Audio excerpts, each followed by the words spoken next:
ഈ മുട്ടയ്ക്ക് മാർക്കറ്റ് കൂടിയ കാലമാണ്. ടി വി പോലും മുട്ടകളല്ലേ അവതരിപ്പിക്കുന്നത് ഇപ്പൊ.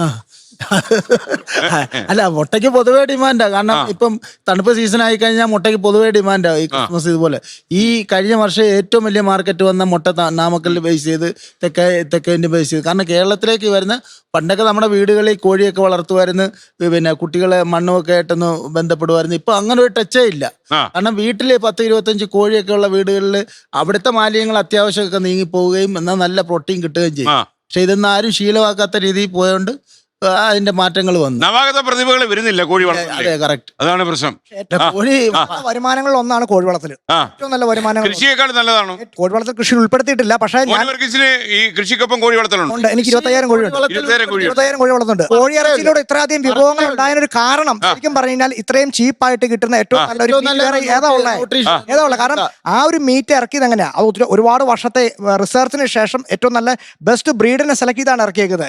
അത് 35 ദിവസങ്ങൾ കൊണ്ട് ഏകദേശം ഒരു 2 കിലോ തൂക്കം വരുന്ന കോഴികളുടെ ആ ഒരു ജനറേഷനാണ്. അതുകൊണ്ടാണ് അതിനെയാണ് ഹോർമോൺ കുത്തിവെച്ചോണ്ടായ ബ്രീഡായിരുന്നു നമ്മുടെ ഇവിടെ. അതൊക്കെ ഫെയിൽ ആയി പോയിട്ട് ഇപ്പം വെൻകോബ് എന്ന് പറയുന്ന ബ്രീഡാണ് ഇവിടെ കൂടുതലും എല്ലാ കർഷകരും ഉപയോഗിക്കുന്നത്. ആ ബ്രീഡിന്റെ ഒരു പ്രത്യേകത എന്ന് പറഞ്ഞാൽ അത് നല്ല ഇമ്മ്യൂണിറ്റി പവർ കൂടുതലും അതുപോലെ നമ്മുടെ ഈ ക്ലൈമറ്റിന് പറ്റിയ ബ്രീഡുമാണ്. ഓക്കെ, ഇതെല്ലാം ഉണ്ടായിട്ട് പറഞ്ഞു ഇതെല്ലാം ഉണ്ടായിട്ട് ഇന്ന് കേരളത്തിലെ പോഷകശോഷണം, ന്യൂട്രിയൻ ഡെഫിഷ്യൻസി, അതായത് അനീമിക്കിന്റെ അളവ് എത്രയാണെന്നറിയാമോ? 74%. 70-കളിൽ എത്രയായിരുന്നു?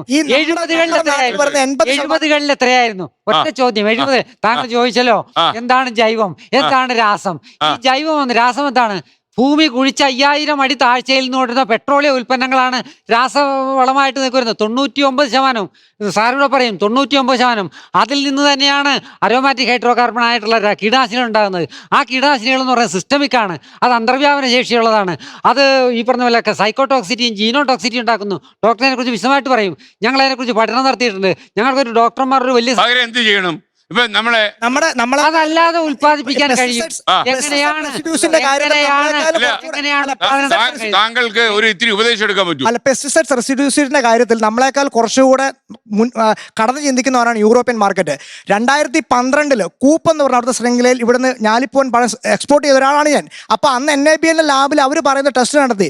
അപ്പോൾ പെസ്റ്റിസൈഡ്സ് ഇല്ലാത്തൊരു ഐറ്റം, ഒട്ടും പാടില്ലാത്ത ഓർഗാനിക് ആണ് യൂറോപ്യൻസ് ഉപയോഗിക്കുന്നതെങ്കിൽ എന്തുകൊണ്ടാണ് പിന്നെ ഒരു ലിസ്റ്റ് ഇന്ന അളവിലുള്ളതാണ് കുഴപ്പമില്ല എന്നും പറഞ്ഞ് അവർ ഒരു ഗ്രീൻ സിഗ്നൽ തന്നെ എങ്ങനെ